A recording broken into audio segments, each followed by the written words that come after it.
जल्दी अमीर या फिर यूं कहें कि जल्दी कामयाब बनने के लिए तुम्हें सपने देखने से कुछ ज्यादा करना होगा। ऊपर जो फोटोज दिखने वो हमारी तरह दिखते हैं, पर अभी ये अमीरों की लिस्ट में बेशुमार है। Elon Musk, Jeff Bezos, Steve Jobs. क्या आपने कभी सोचा है कैसे हमारी तरह दिखने वाले लोग करोड़पति बन जाते हैं और हम वहीं के वहीं रह जाते हैं? तो आज हम अमीरों की 4 हैबिट्स को जानेंगे जिससे हम भी बहुत जल्द अमीर बन सकते हैं। Valuable skill. देखो, कामयाब तो कोई भी बन सकता है, ये जितना सुनने में आसान लगता है ना उतना है नहीं। आप जिस भी हालात में हो, कोई भी एक ऐसा स्किल्स चुनो जो आपको आपके सपने तक पहुंचा सके। अगर आपने एक स्किल्स पर 4 से 5 साल दे दिया तो किसी का बाप भी आपको सक्सेस होने से नहीं रोक सकता। विवेक बिंद्रा को बिजनेस में इंटरेस्ट था तो उन्होंने अपनी स्किल्स पर फोकस किया और आज वो सक्सेसफुल एंटरप्रेन्योर है। संदीप महेश्वरी के पास फोटोग्राफी, स्टीवन जॉब्स के पास कॉलिग्राफी थी, एलन मस्क के पास टेक्निकल नॉलेज थी, जिन्होंने इनको निखारा, इनको इनके सपने तक पहुंचाया। आप अपने ड्रीम के हिसाब से कुछ पॉपुलर स्किल्स की लिस्ट बनाओ और किसी एक स्किल्स पर फोकस करो। मैं भी आपके लिए कुछ पॉपुलर स्किल्स की लिस्ट बना रहा हूँ जिससे आप 35 से 30 हजार कभी भी इनकम कर लोगे। 30 से 35 स्किल्स आपको बताऊंगा, इसलिए चैनल पर जरूर बने रहना।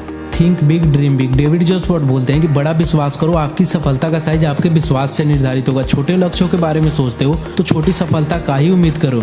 एग्जाम्पल के आप सोचते हो काश मुझे 30 हजार की जॉब मिल जाती और तुम्हें सामने से 35 हजार की जॉब मिल गई, तो तुम्हारा माइंड इससे आगे सोचना ही बंद कर देगा, क्योंकि तुम्हें 30 हजार की जॉब चाहिए थी और तुम्हें 35 हजार की जॉब मिल गई। चाहे आपके अंदर 5 लाख की स्किल्स क्यों ना हो, कामयाबी का पहली सीढ़ी ड्रीम है और ड्रीम ही छोटे होंगे तुम्हारे तो कैसे होगा। इसलिए मैं वो हर चीज कर सकता हूँ जो मैं सोच सकता हूँ। मेरे अंदर वो ताकत है, तो सोचो बड़ा, सपना बड़ा देखो, विश्वास करो, रिजल्ट भी बड़ा ही मिलेगा।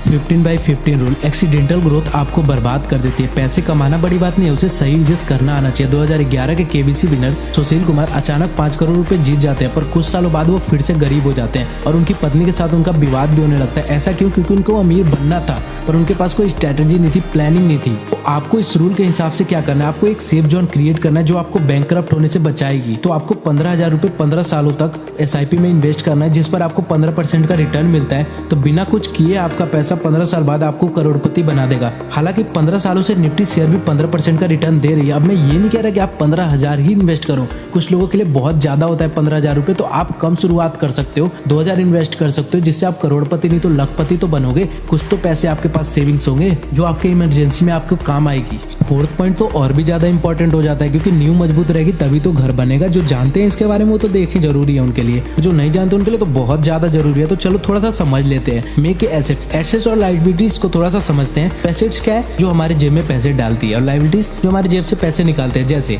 एफिलिएट, यूट्यूब, वेबसाइट, हमारा घर, स्टॉक, बॉन्ड्स, गोल्ड। ये मेरा एसेट्स है, क्योंकि जब मैं सोता भी रहता हूँ ना तो ये मुझे पैसे कमा कर देती है। और वहीं आपका कार, महंगी बाइक्स, क्रेडिट कार्ड, आपके फोन, आपके महंगे कपड़े लायबिलिटीज हैं, क्योंकि आपने इन्हें खरीदते समय तो पैसे लगाया, लेकिन आगे भी इनके मेंटेनेंस में ये आपका पैसा लेती रहती है। एक अमीर व्यक्ति हमेशा एसेट्स पर फोकस करता है और उन पैसों के प्रॉफिट से लायबिलिटीज खरीदता है। गरीब कभी भी अमीर दिखना चाहता है, यही रीजन है कि वो और गरीब होता जाता है। तो क्या कभी आपने EMI के पैसे से अमीर बनना सीखा है? नहीं ना। मैं आपको अगली वीडियो में यही बताऊंगा। थोड़ा सा वेट रखना और चैनल पर बने रहना। तो दोस्तों, वीडियो कैसी लगी? अगर अच्छी लगी तो चैनल को जरूर सब्सक्राइब करना।